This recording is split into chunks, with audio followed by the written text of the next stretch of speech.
hello. Welcome. This is Career Talk Tuesday, where we talk all things career. My name is Angela Davis Woods. I am a career planning specialist with Northlake College.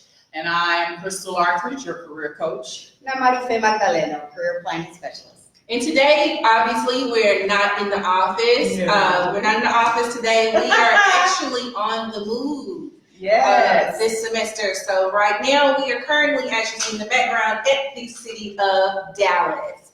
And we are here with Mr. Jared Davis, who's the Executive Director of Civil Service and Board Director here. So we're going to talk to you a little bit today about candidate reneging. So that's currently a popular thing. Well, it's not really popular. It shouldn't be popular.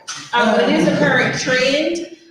People are accepting job offers and then reneging on the job after they accept it. So we want to kind of talk about that today. So Jared, can you tell us, in your years of expertise in human resources, is it ever okay to accept a job offer and then renege on the job offer? Absolutely. There are times where you are, through no course of your own, you need to, for whatever reason, renege on a job offer because life does happen, and sometimes you need to actually withdraw your candidacy or renege on a job offer. Okay. So you say it's okay. So what about the people that say it's not okay?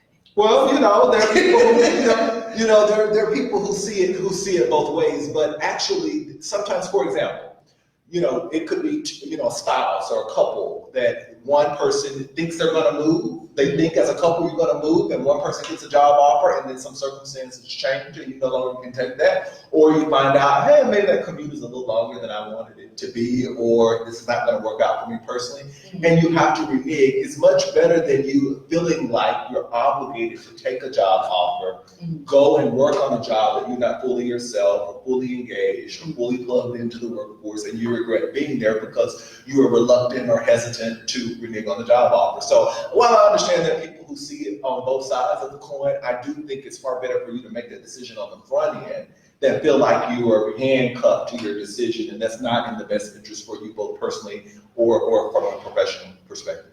So do you think it will reflect poorly upon a person that does it? So say you offer me a job and I accept it. I may not have the best excuse. Maybe I was waiting on another job offer and I got offered a better job. Well, do you think if I turned it down for that reason, it would be a negative reflection on me if I decided to come back and apply for another job a year later? I think that there is possibly, that's the short answer. The short answer is possibly, but there is a right way to do wrong and a wrong way to do right. So okay. I think it's all in the matter of the context of what's the context of you withdrawing your name or reneging on the job offer? How did you do it? When did you do it? Were your reasons transparent for doing it? Did you do it with tact and diplomacy and professionalism? I think all of that matters when you are having to, for whatever reason, renege on the job offer. Because if you don't do it in that way, I think you run the risk of harming your professional reputation. Because the organization really, really was looking forward to you joining them, and for whatever reason. So, another way of saying it, don't wait until Sunday before you report to work on Monday, for example, to withdraw your job offer. Mm-hmm. Absolutely. I have a question in regards to what you just stated. So you don't want, because the hiring process is so lengthy, mm-hmm. and you found the right person, you would like and prefer for people to be diplomatic and let you know ahead of time. That way you don't have to start the whole process again. Absolutely. Right? Absolutely. For example, if we went through a 3-month search process. In my background, before coming to the city, I worked a lot in higher ed. So say you go through the intensive search process to find a person for the job. It was a 3-month search process. And then all of a sudden, the Thursday, here it is, today's Tuesday, and at the last minute, you say, you know what, I'm not going to be able to take this job. And you really knew that beforehand? Because there are certain situations that do that, they knew that. You're trying to you knew that well before. Now, I think that to your point is the sooner you can tell the employer that this is not going to be the opportunity for you, the better, because they can move on to plan B. Or if you happen to be plan B, they can move on to plan C. Right. But it gives the employer some opportunity to kind of figure out, where do we go from here? Okay, so you're suggesting that the potential employees say to the employer, if they're offered an opportunity, that they say to the employer, give me some time, maybe? I think, you know, and that gets to the question of how long should a person consider a job offer? That's the spirit of that question. And I think that, you know, I think a week, a business week, 5 days is a considerable amount of time to consider a job offer. But what I'm also saying is that just like if something changed, if the organization faced some type of budgetary constraint, you put in your 2-week notice at your employer, you want to know that sooner than later. So I think it works both ways, right? Yes. You also want to know that as well. So, absolutely. Angela and I actually were talking earlier, and she stated that she's actually asked a company to give her more time so she could make the transition. What would be an acceptable amount of time that you would give somebody in order to make the transition to come to start?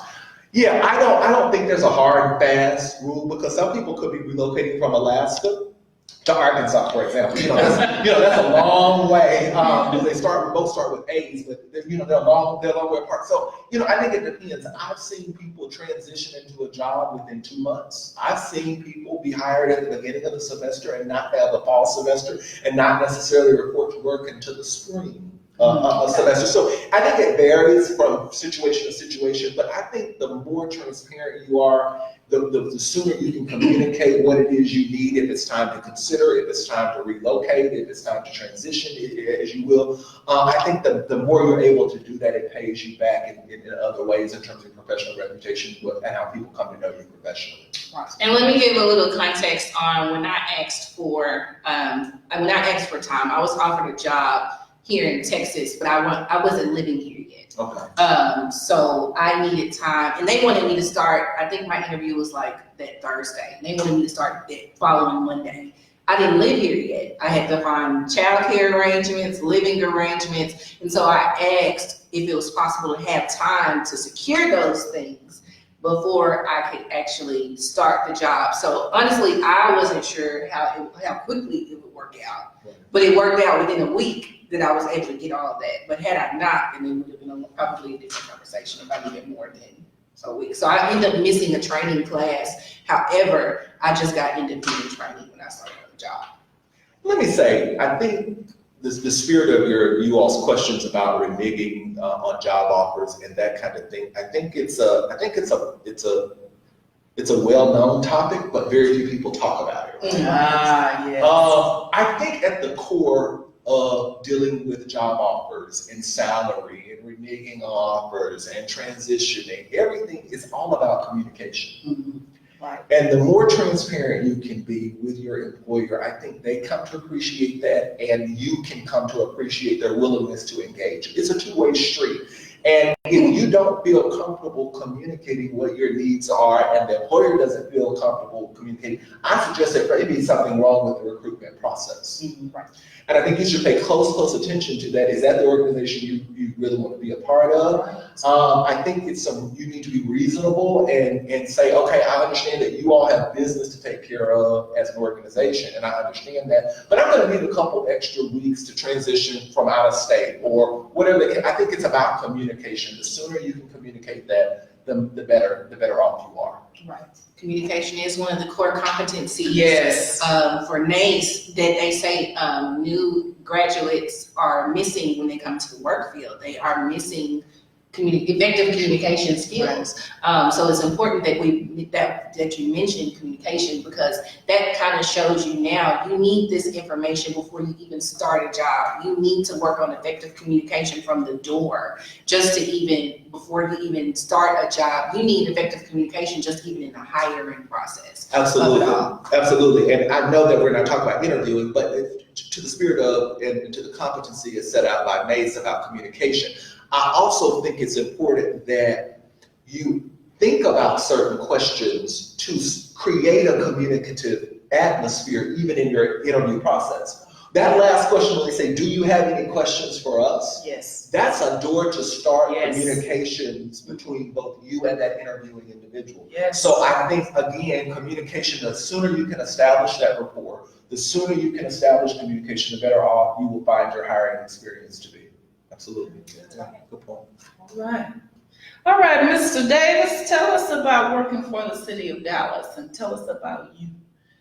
Well, I think working for the city of Dallas is great. We employ just north of 12,000 employees. Okay. We hire everything from entry-level police officers to people who manage our budget to public works. It's amazing that you don't always consider how many city employees keep the city running. Right. And I say every time you turn on your water at home and you have water, a city employee is behind that. Yes. Every time you're waiting on a traffic light to change, a city employee is behind that. The pothole that aggravates you, a city employee has that on their list of things to do and to feel.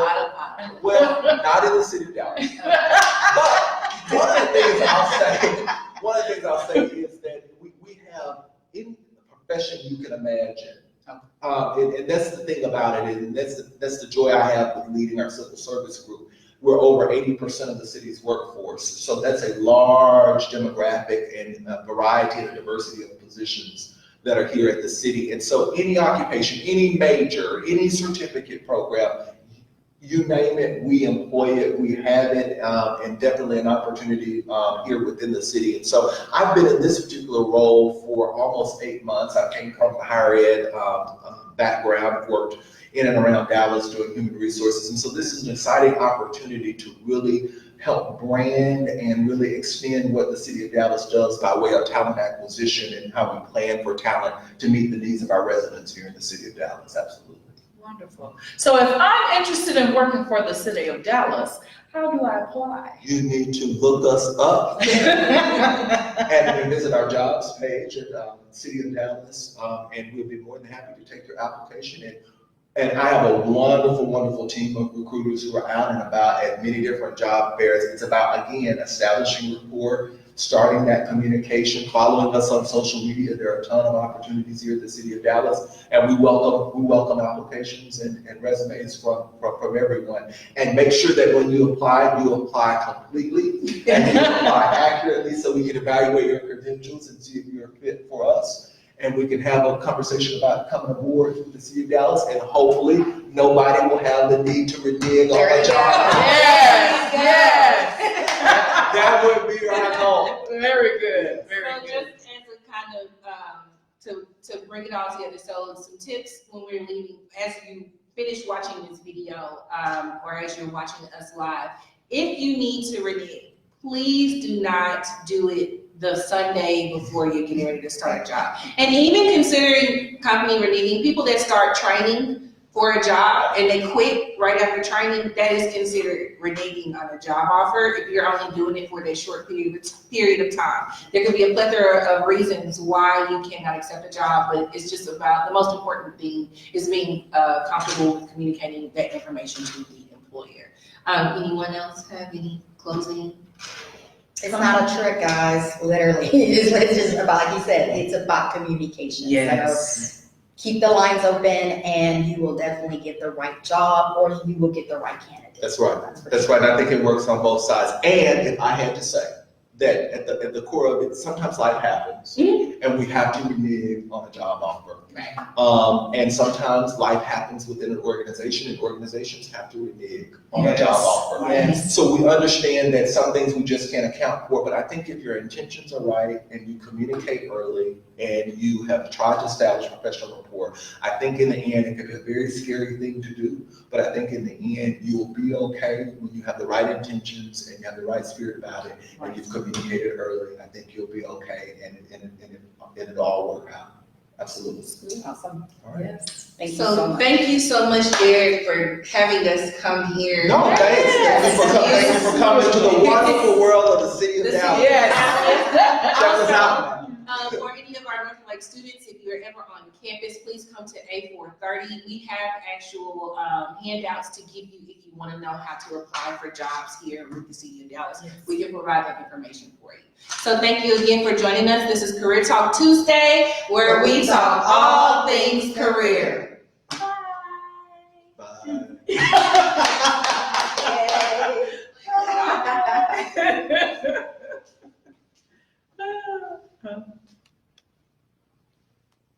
You see my hair?